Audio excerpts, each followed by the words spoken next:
So here we have the Volkswagen Golf on a 70 plate. I'm going to start off by showing you inside the boot, and then we'll hop in and run through some controls from there. As we approach the boot, you can see we have reversing sensors, plenty of boot space as well, along with that 60/40 split folding rear seat should you wish to increase this space even further.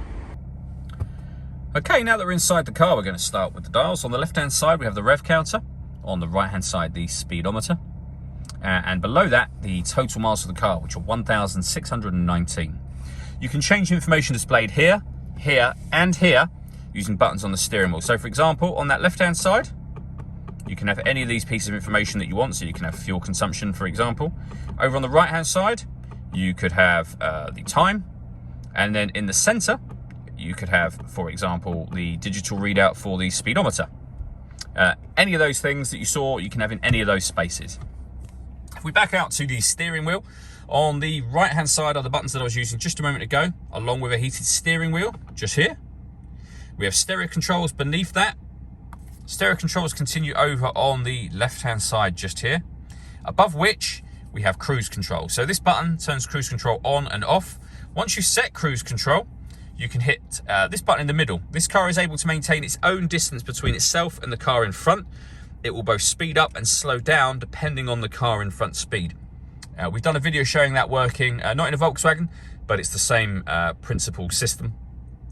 And you can find that video on our website and on our YouTube channel. Similarly, we've got a video in the same places showing how the satellite navigation works for Volkswagens. You have your home screen. You actually have a choice of home screens that you can scroll through depending on which one you like the most. On here, you can pair your phone. You can access trip computer information and your music for the car. When it comes to radio, we have FM, DAB, and internet radio. If you want to listen to your own music, you can do. Plenty of ways of doing that, and they include Bluetooth audio, so you can stream your music wirelessly as well as making and receiving phone calls. Just below the screen, you can adjust the driver temperature and decrease it, of course. You can do the same for the passenger side. You can increase and decrease the volume for the stereo as well. If we back out slightly, these buttons here will enable you to, amongst other things, access your full controls for the air conditioning for the car.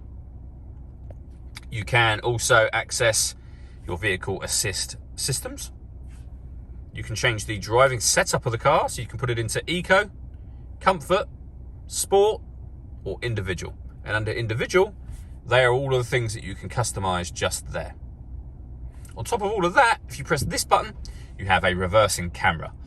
You can put the vehicle in reverse and the camera will come on automatically, or do what I've just did to turn it on yourself. Below that section, we have two USB-C inputs, wireless charging for your phone as well. We have the start and stop button for the car, park, reverse, neutral and drive, all here, along with electronic handbrake and auto hold function. All that leaves me to say is thank you for taking the time to watch this video. If you'd like to come and see the car in person and have a test drive, please feel free to call any of our MJA sites. We'd love to hear from you soon.